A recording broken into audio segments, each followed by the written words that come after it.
दोस्तों ये है वो 10 सीटें जहां पर एआईएमआईएम जीत सकती है। तो चलिए दोस्तों एक-एक करके जानते हैं कि कौन सी वो विधानसभा सीटें हैं जहां से एआईएमआईएम जीत सकती है। नंबर 1 कोचाधामन विधानसभा सीट। इस सीट पर 2020 के विधानसभा चुनाव में एआईएमआईएम के कैंडिडेट मोहम्मद इजहार अस्फी साहब ने चुनाव में जीत दर्ज की थी। एआईएमआईएम से चुनाव जीतने के बाद इजहार अस्फी आरजेडी में शामिल हुए, जैसा कि मैंने आपको पिछले और भी कई वीडियो में मैं आपको बता चुका हूँ। उसके बाद वहाँ से आरजेडी ने मुजाहिद आलम को इस बार टिकट दे दिया है, इजहार अस्फी का टिकट काट दिया है। वहीं उनकी जगह पर मुजाहिद आलम को टिकट दे दिया है और एआईएमआईएम ने इस बार वहाँ से सरवल आलम साहब को टिकट दिया है। ये सीट एआईएमआईएम के पक्ष में दिख रही है और इजहार अस्फी का टिकट कटने के बाद उनके परिवार ने उन्होंने एआईएमआईएम के कैंडिडेट सरवर आलम साहब का समर्थन भी कर दिया है। इससे जो है एआईएमआईएम को और मजबूती मिली है और एआईएमआईएम पहले से भी उस सीट पर काफ़ी ज़्यादा मजबूत है और काफ़ी मजबूत दिख रही है। एआईएमआईएम वो सीट जीत सकती है, आसानी से जीत सकती है और बड़े मार्जिन से जीत सकती है कहीं न कहीं। दूसरी सीट है बहादुरगंज विधानसभा सीट।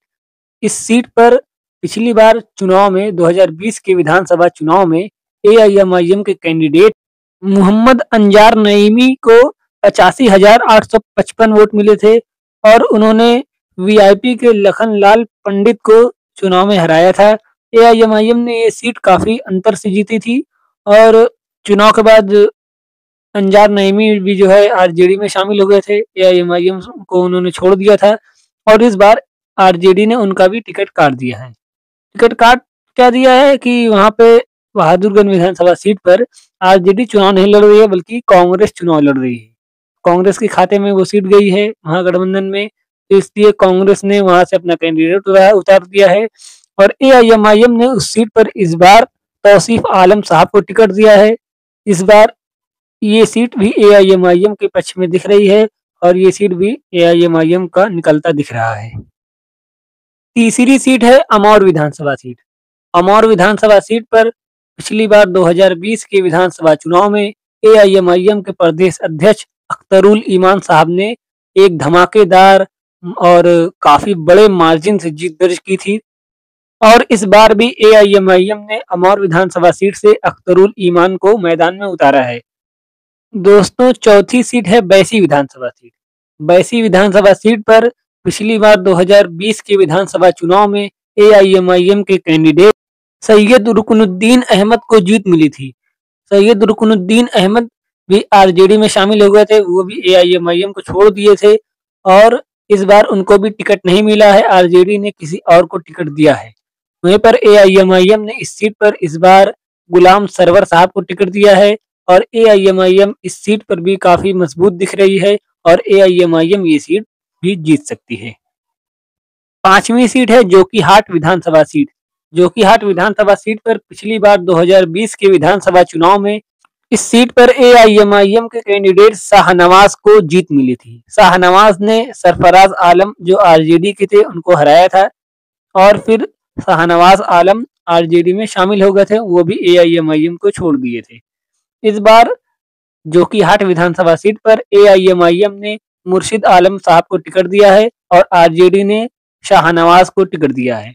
इस बार भी एआईएमआईएम यहाँ पर मजबूत दिख रही है, एआईएमआईएम ये सीट निकालती दिख रही है। दोस्तों छठी सीट है ठाकुरगंज विधानसभा सीट। ठाकुरगंज विधानसभा सीट पर पिछली बार 2020 के विधानसभा चुनाव में आरजेडी के कैंडिडेट सऊद आलम को जीत मिली थी। पिछली बार 2020 के विधानसभा चुनाव में एआईएमआईएम ये सीट जीत तो नहीं पाई थी, लेकिन इस सीट पर 18,925 वोट हासिल की थी। इस बार एआईएमआईएम ने इस सीट पर गुलाम हसनैन साहब को टिकट दिया है। इस बार एआईएमआईएम इस सीट पर भी मजबूत दिख रही है और ये सीट भी एआईएमआईएम जीत सकती है। दोस्तों सातवीं सीट है बलरामपुर विधानसभा सीट। बलरामपुर विधानसभा सीट पर पिछली बार 2020 के चुनाव में एआईएमआईएम ने चुनाव नहीं लड़ा था और इस बार एआईएमआईएम ने आदिल हसन साहब को टिकट दिया है। आदिल हसन जो एआईएमआईएम के बड़े नेता हैं और इस बार उनकी लोकप्रियता इस विधानसभा सीट पर काफी देखी जा रही है और ये भी सीट एआईएमआईएम निकाल सकती है। दोस्तों 8वीं सीट है अररिया विधानसभा सीट। अररिया विधानसभा सीट पर पिछली बार एआईएमआईएम का कोई खास परफॉर्मेंस नहीं रहा था, लेकिन इस बार एआईएमआईएम इस सीट पर भी मजबूत दिख रही है। इस बार एआईएमआईएम ने मंजूर आलम साहब को इस सीट से टिकट दिया है और एआईएमआईएम इस बार ये भी सीट जीत सकती है। 9वीं सीट है किशनगंज विधानसभा सीट। किशनगंज विधानसभा सीट पर पिछली बार एआईएमआईएम के कैंडिडेट कमरुल हुदा साहब को 41,904 वोट मिले थे और वो तीसरे नंबर पर रहे थे। इस बार एआईएमआईएम ये भी सीट जीत सकती है। दोस्तों 10वीं सीट है कस्बा विधानसभा सीट। कस्बा विधानसभा सीट पर इस बार एआईएमआईएम ने शाहनवाज आलम को टिकट दिया है और कस्बा विधानसभा सीट पर भी फाइट तगड़ी है और ये सीट भी एआईएमआईएम जीत सकती है। दोस्तों आपको क्या लगता है कि एआईएमआईएम कितनी सीटें जीत सकती है इस बार? कमेंट में आप लिख सकते हैं।